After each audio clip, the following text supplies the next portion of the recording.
Love Philosophy by Percy Shelley. The fountains mingle with the river, and the river with the ocean. The winds of heaven mix forever with a sweet emotion. Nothing in the world is single, all things by a law defined, and another's being mingled, why not unwritten? See the mountains kiss high heaven, and the wave claps on another. No sister, flower, will be forgiven, if it disdaineth its brother. And the sunlight claps the earth, and the moonbeam kiss the sea. What is all this sweet work worth, if thou kiss not me? Banyak kata-kata yang memiliki makna di puisi ini mungkin akan kita bahas, dan mari kita simak video selanjutnya. Assalamualaikum warahmatullahi wabarakatuh. My name is Razin Farhan Musta from class C. Malam ini saya akan mendeskripsikan tentang poem yang saya baca, yaitu Love Philosophy by Percy Shelley. Mungkin saya akan membacakannya terlebih dahulu sebelum kita menganalisisnya. Mari kita mulai. Love Philosophy by Percy Shelley. The fountains mingle with the river, and the river with the ocean.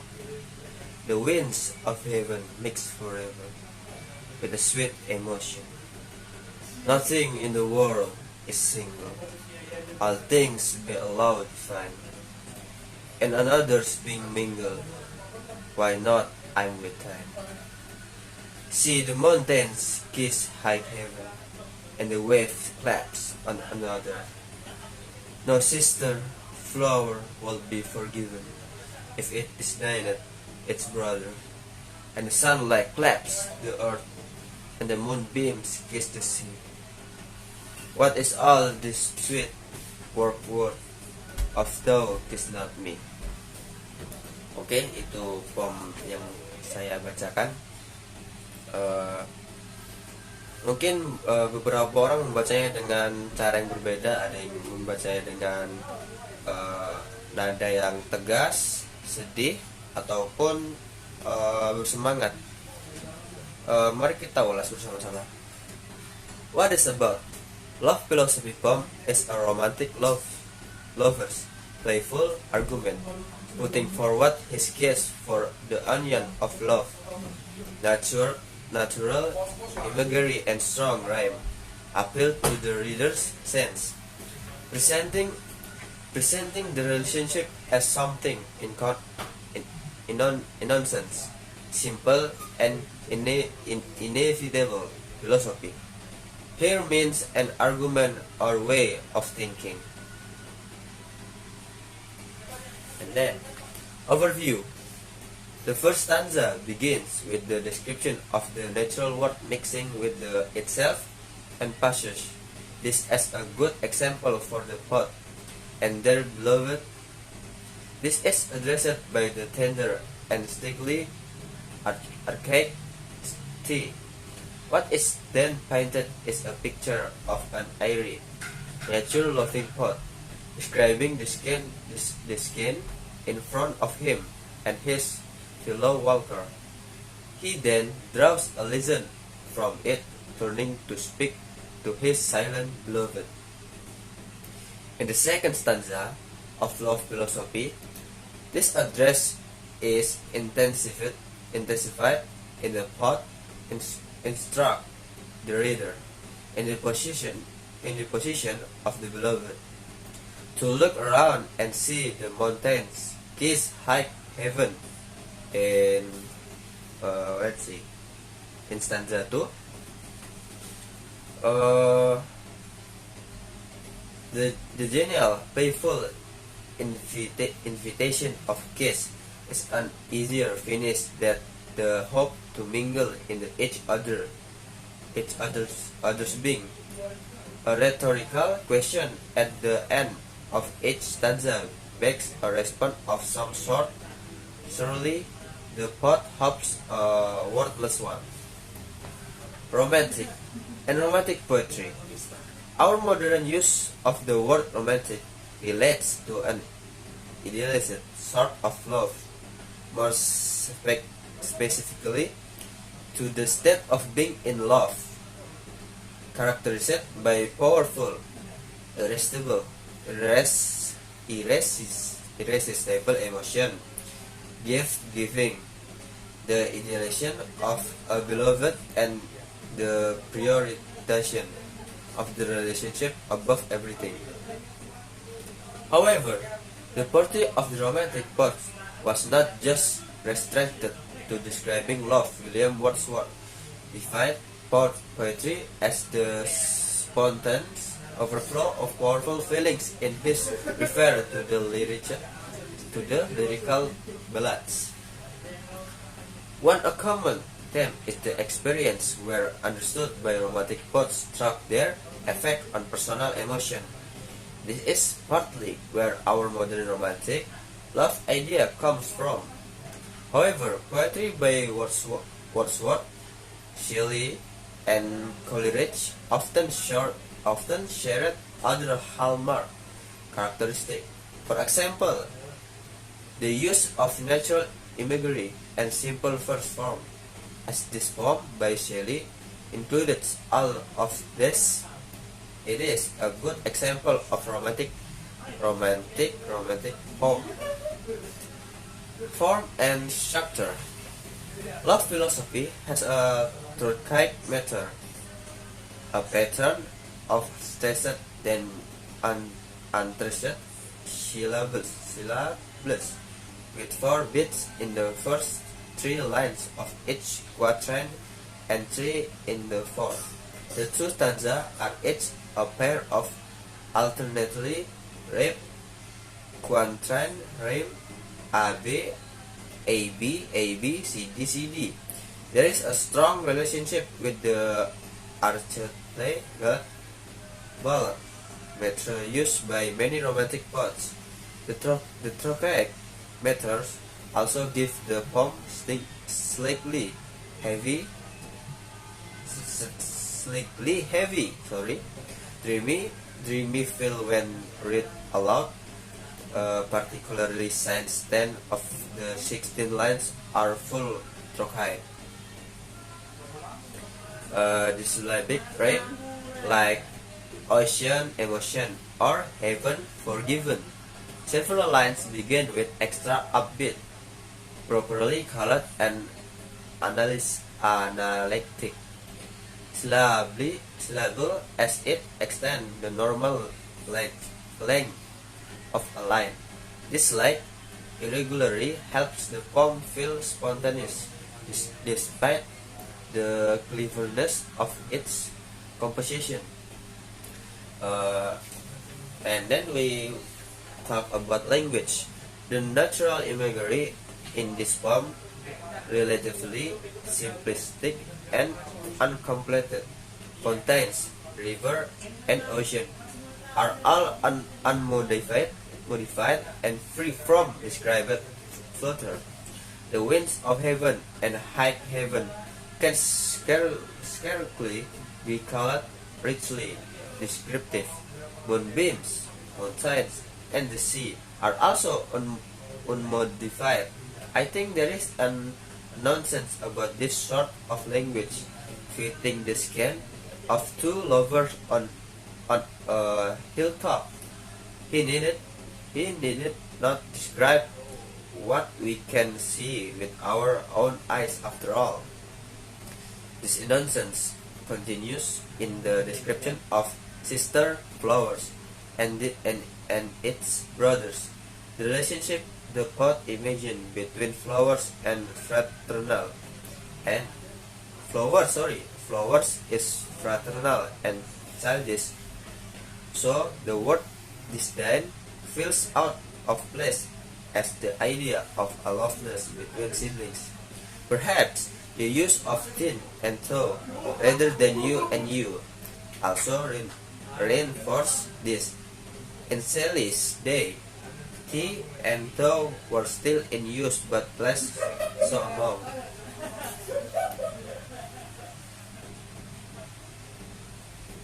This sorry people of higher status.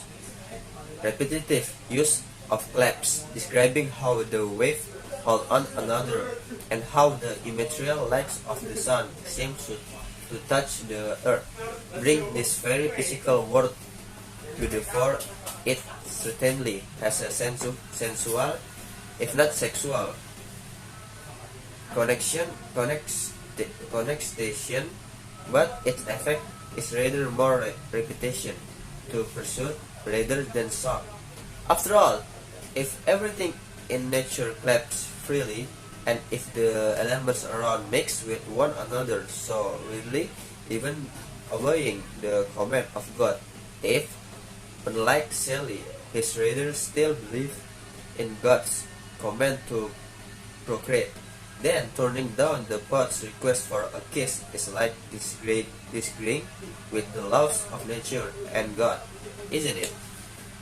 Oke, jika kalian masih belum paham, mungkin saya akan menjelaskannya dengan bahasa Indonesia. Kita mulai dari stanza pertama dulu dan stanza kedua. Stanza 1, meaningnya adalah bait pertama dimulai dengan deskripsi tentang alam dicampur dengan dia sendiri dan mendorong ini sebagai contoh yang baik untuk penulis dan kekasihnya. Mereka ditanggapi oleh kamu yang lembut dan sedikit kuno. Yang kemudian terlukis adalah gambar seorang penyair pecinta alam yang sejuk menggambarkan pemandangan di depannya dan teman-temannya sesama pejalan kaki. Dia kemudian mengambil pelajaran darinya, berbalik untuk berbicara dengan kekasihnya yang pendiam. Itu adalah stanza pertama. Dan stanza kedua adalah meaning stanza kedua. Dalam bait kedua, filsafat cinta. Pidato ini diintensifkan. Penyair menginstruksikan pembaca dalam posisi kekasih untuk melihat sekeliling dan melihat gunung, mencium surga yang tinggi, undangan ciuman yang ramah dan menyenangkan adalah akhir yang lebih mudah daripada harapan untuk berbaur dalam keberadaan satu sama lain. Sebuah pertanyaan retoris di akhir setiap bait memohon semacam tanggapan tentu saja. Penyair berharap kepada kata-kata. Oke, mungkin yang saya sampaikan dengan bahasa Inggris tadi kalian sudah pahami. Mungkin saya akan menggunakan bahasa Indonesia agar mudah dipahami oleh teman-teman. Puisi romantis dan romantis. Penggunaan kata romantis modern, kita berhubungan dengan jenis cinta yang diidealkan, lebih khusus lagi untuk keadaan jatuh cinta yang dijadikan oleh emosi yang kuat dan takkan tertahankan, pemberian hadiah, idealisme orang yang dicintai, dan prioritas hubungan di atas segalanya.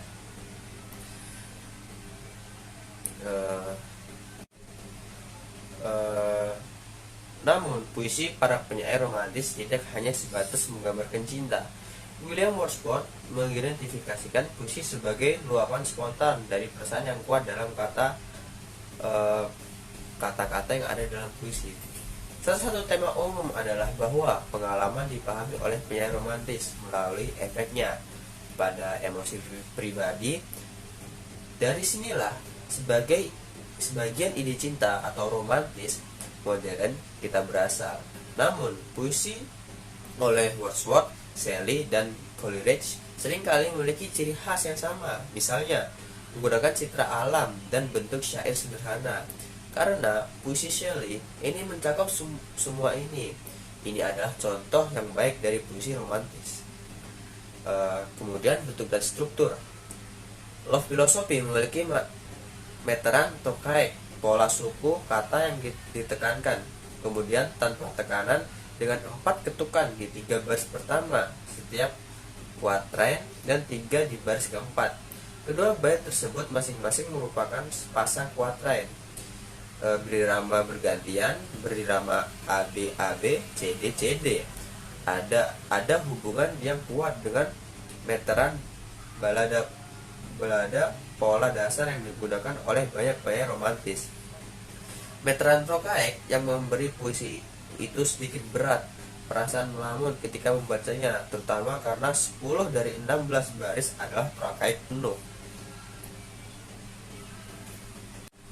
Sajak bersuku dua seperti samudra emosi atau surga dan dimaafkan, yaitu tadi ada di bahasa Inggrisnya.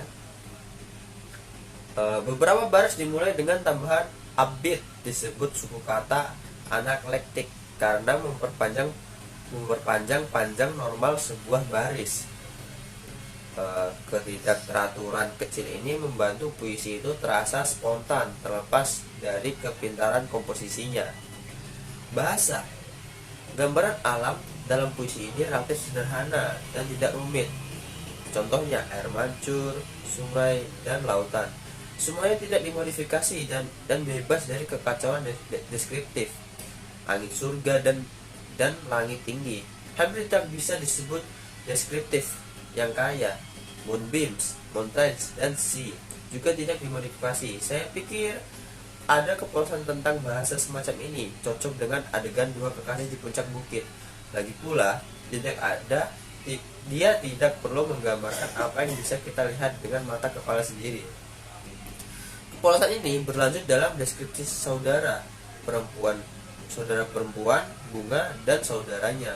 Hubungan yang saudara perempuan bunga dan saudara laki-lakinya. Hubungan yang dibayangkan Pierre antara bunga adalah persaudaraan dan kekanak-kanakan, sehingga kata penghinaan terasa tidak pada tempatnya sebagai gagasan keterpisahan antara saudara kandung. Mungkin menggunakan milikmu dan engkau daripada milikmu dan kamu juga memperkuat ini. Di zaman Shelley, kamu dan kamu masih digunakan, tetapi kurang di antara orang-orang dengan status lebih tinggi. Penggunaan gesper yang berulang-ulang yang menggambarkan bagaimana gelombang menahan satu sama lain dan bagaimana cahaya imaterial matahari tampaknya menyentuh bumi, membawa dunia yang sangat fisik ini ke depan. Ini tentu memiliki konotasi sensual jika bukan seksual, tetapi efeknya lebih banyak pengulangan untuk membujuk daripada mengejutkan. Lagi pula, jika segala sesuatu di alam terjepit dengan bebas dan jika unsur-unsur di sekitar bercampur dengan begitu mudah, bahkan mematuhi perintah Tuhan. Jika tidak seperti pembacanya masih percaya pada perintah Tuhan untuk berkembang biak, maka menolak permintaan ciuman penyair sama saja dengan tidak setuju dengan hukum alam dan Tuhan. Benar bukan? Saya akan mengartikan puisi ini ke dalam bahasa Indonesia agar deskripsi bahasa Indonesia saya tadi bisa cocok dengan puisi ini. Air mancur berbaur dengan sungai, dan sungai dengan lautan. Angin surga bercampur selamanya dengan emosi yang manis. Tidak ada di dunia ini yang tunggal. Semua hal menurut hukum ilahi. Dalam makhluk lain berbaur, mengapa saya tidak dengan Anda? Lihatlah gunung-gunung mencium surga yang tinggi, dan ombak saling bergesekan. Tidak ada saudara perempuan bunga yang akan diampuni jika meremehkan saudaranya. Dan sinar matahari mencengkeram bumi, dan sinar bulan mencium lautan. Berapa nilai semua pekerjaan manis ini jika kamu tidak menciumku? Dan itu adalah artinya jika saya menyanyi dalam Indonesia. Mungkin saya akan memberi opini dari diri saya sendiri. Deskripsi tadi saya akan ringkas lagi. Lebih khusus lagi, puisi romantis dan romantis, penggunaan kata romantis modern kita berhubungan dengan jenis cinta yang diidealkan. Lebih khusus lagi untuk keadaan jatuh cinta. Jatuh cinta itu cakupannya sangat luas. Bisa saja tidak hanya untuk jatuh cinta kepada wanita, mungkin saja ke keluarga atau teman atau bahkan yang lainnya, hal-hal lain seperti hobi atau rasa cinta kita kepada alam yang dicirikan oleh emosi yang kuat dan tak tertahankan, dimana kita meluapkan cinta kita yang sangat menggebu-gebu dan tak tertahankan. Itu adalah yang dinamakan dengan cinta. Bisa jadi kita cinta terhadap pemberian hadiah atau sikap sesuatu atau keindahan rupanya. Idealisasi orang yang dicintai dan diprioritaskan hubungan di atas segalanya. Nah, ini bermaksud berarti kepada untuk seseorang, bukan sesuatu. Dia mengatasdasarkan hubungan itu ada di atas segalanya. Kemudian beberapa baris dimulai dengan tambahan upbeat, disebut suku kata analektik karena memperpanjang normal sebuah baris. Ketidakteraturan seperti ini membantu puisi terasa spontan terlepas dari kepintaran komposisi. Nah, ini bermaksud kita memberikan nada dari diri kita sendiri agar puisi itu terdengar natural, langsung dari hati kita sendiri saat membacanya, tidak harus mengikuti ritme atau rhyme yang seorang penulis itu buat. Kita harus mengekspresikan membaca puisi itu dengan ekspresi diri kita sendiri. Mungkin itu bisa tegas, sedih, ataupun marah, tergantung dari bagaimana cara kita ingin membacanya. Terkadang ketidakteraturan ini mungkin bisa saja mempertambah keindahan dalam membaca puisi ini, atau mungkin bisa memperburuk atau malah tidak bagus dalam puisi ini. Jadi kita harus juga pintar-pintar untuk memilih bagaimana cara mengekspresikan membaca puisi. Mungkin kita harus mencari tahu terlebih dahulu makna dari puisi ini dan tujuannya untuk apa. Dan mungkin kan harus tahu ya, salah satu tema Om adalah bahwa pengalaman dipahami oleh penyair romantis melalui efek pada emosi pribadi. Jadi para pembaca puisi atau pembuat puisi itu membuat puisi dengan pengalamannya sendiri. Apa yang terjadi dia utarakan dengan membaca puisi atau menulisnya dengan puisi.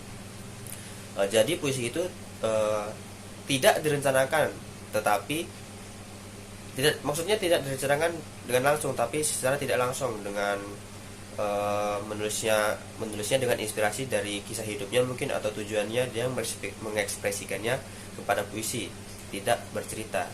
Karena dari sinilah sebagai ide cinta romantis modern ini berasal. Namun puisi oleh Wordsworth, Shelley, dan Coleridge ini adalah tiga nama pembuat puisi di era romantis, seringkali memiliki ciri khas yang sama. Misalnya penggunaan citra alam. Kita pernah membaca puisi-puisi dari ketiga tokoh ini. Mereka selalu menyangkut pautkan alam dalam isi puisi mereka.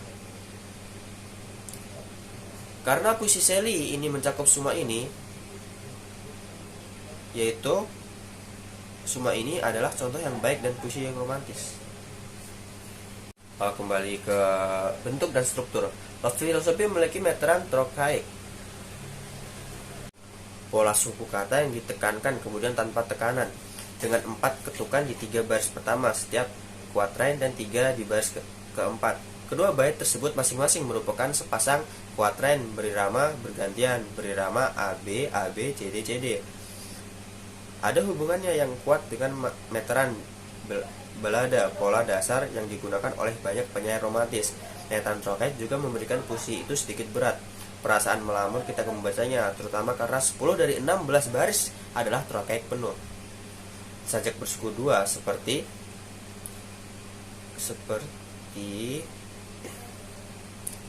wait for a second.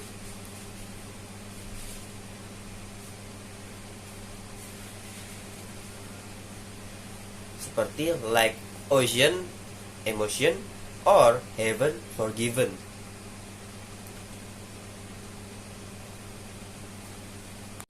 Rhyme di sini dimaksud adalah cara pembacaannya di akhir kalimat, di mana di sini ada river, ocean, forever, emotion. Di sini river dan forever memiliki akhiran cara pembacaan yang sama. Kita menjadikannya AA dan ocean kepada emotion BB. Jadi River Ocean kita menulisnya dengan rhyme AB, dan Forever Emotion menjadi AB juga. Sama seperti single, divine, mingle, and thin. Single and divine cara pembacaan yang beda. Kita menggunakan rhyme, single menjadi A, divine dan menjadi B. Kemudian mingle and thin, mingle kita samakan seperti single yaitu A, dan thin B. Terjadilah rhyme mereka adalah AB. Di sini thin mungkin pembacaannya sama seperti divine, thin, tapi saya kurang yakin bagaimana cara membacanya. Tapi di sini saya melihatnya seharusnya memiliki pola yang sama, yaitu AB. Lalu stanza kedua, heaven, another, forgiven, brother, itu adalah akhir dari kalimat mereka. Kita melambangkan heaven dengan akhiran n, yaitu C, dan another sebagai D. Di sini heaven dan forgiven memiliki akhiran yang sama. Kita menyatukannya menjadi C, dan brother sama seperti another, yaitu D. Menjadi rhyme mereka adalah CD. Sama halnya seperti yang saya lihat ini, earth, sea, word, dan me. Earth dan word sama-sama memiliki akhiran yang sama, cara membaca yang sama. Kita melambangkannya dengan C. Lalu sea dan me. C di sini ejaannya adalah SEA. Sangat berbeda kan dengan me yang hanya menggunakan M dan E. Tapi cara pembacaannya sama, yaitu C dan me, sama-sama huruf vokal di akhirnya adalah I. Jadi kita melambangkannya dengan D. Ini remnya adalah CD. Oke. Di sini tentang apa puisi ini?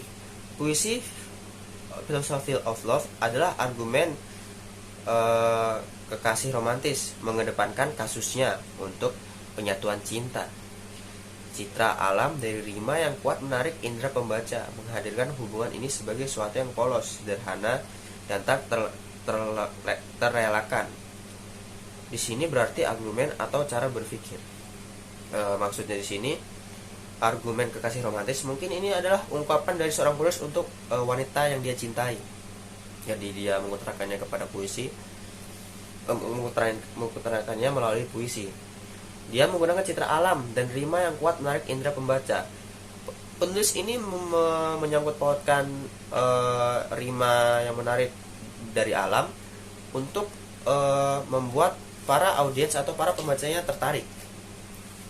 Maka dari itu dia menyangkut pautkan alam agar para pembaca itu merasa menarik untuk membaca puisi ini.